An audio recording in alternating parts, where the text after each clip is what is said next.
Hello friends, कसे आहात सगळे? मस्त मजेत ना? नवीन दिवसाची नवीन सुरुवात एका नवीन रेसिपीने करत आहे बघा। मस्त पावसाचे दिवस आहेत, गार हवा पण सुटली आहे, पाऊसही पडतोय आणि अशा वेळी घरात बसल्या बसल्या काही ना काहीतरी छान छान सारखं सारखं कुरकुरीत खावंसं वाटते, चमचमीत खावंसं वाटते, तर पटकन हा पदार्थ बनवा। तर बघा, त्यासाठी मी इथे घेतलेला आहे 2 कप इतके पोहे। स्वच्छ धुवून घ्यायचे आहेत 3 ते 4 वेळा। त्यानंतर अर्धा कप तांदळाचे पीठ। आता हे सगळं छान एकसारखं मिक्स करून घ्यायचं, हाताने थोडक्यात कुस्करून घ्यायचं आहे। आपल्याला पोहेचे इथे वडे बनवायचे आहेत गोल असे, तर त्यासाठी लागणारं साहित्य आपण इथे घेतो। तर बारीक चिरलेला कांदा, बारीक चिरलेली मिरची, बारीक चिरून कोथिंबीर घेतलेली आहे। त्यानंतर त्यामध्ये ओलं खोबरं थोडंसं होतं घरात, ते मी वापरलेलं आहे, नाही घातलं तरी चालतं, आणि चवीनुसार मीठ टाकलेलं आहे।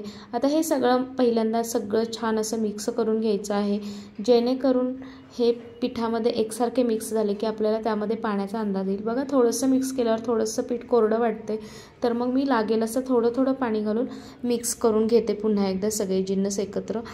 आता बघा, हे छान असं मिक्स करून घेतलं पिठामध्ये की आपल्याला यामध्ये थोडेसे सुके मसाले घालायचे आहेत, खूप काही नाही, फक्त अगदी नॉमिनल थोडेसे घालायचे आहेत, जसं की थोडीशी हिंग पावडर टाकायची आहे, त्यानंतर थोडंसं धणेपूड, थोडेसे जिरे, आणि थोडी कोथिंबीर कमी वाटली म्हणून कोथिंबीर टाकली मी परत, आणि लाल तिखट, असे हे सगळे पदार्थ पुन्हा एकदा टाकून घेतलेले आहेत, आणि पुन्हा थोडंसं पाणी घालून छान एकजीव असा याचा गोळा बनवून घ्यायचा आहे।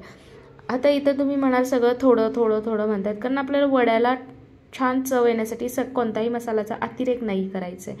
तर बघा, छान असं पीठ तयार झालेलं आहे। 5 मिनटं बाजूला ठेवलं आणि मस्त गोळे बनवले आहेत, छोटे छोटे बॉल्स बनवून घेतलेले आहेत, आणि ते तेलामध्ये मध्यम आचेवरती तळून घ्यायचे आहेत।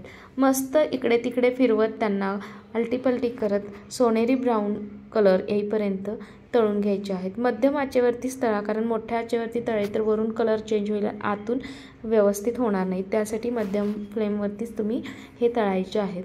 अतिशय छान आणि चवीला खूप छान लागतात हे जे वडे आहेत, ते पोह्याचे वडे म्हणू आपण याला। तर अतिशय सुंदर, इथं कलरसुद्धा खूप छान आला आहे, तुम्ही बघू शकता। आणि अशी ही जी माझी रेसिपी आजची होती ती तुम्हाला कशी वाटली ते नक्की मला कमेंट सेक्शनमध्ये सांगा। जाता जाता चॅनलला लाईक करा, शेअर करा, सबस्क्राईब करा, आणि हो, सगळ्यात महत्त्वाचं म्हणजे बेल आयकॉनला प्रेस करायला विसरू नका। बघू शकता इथे खूप छान क्रिस्पी कुरकुरीत असे वडे झालेत। तुम्ही सॉससोबत, चटणीसोबत किंवा तसेचही खाऊ शकता।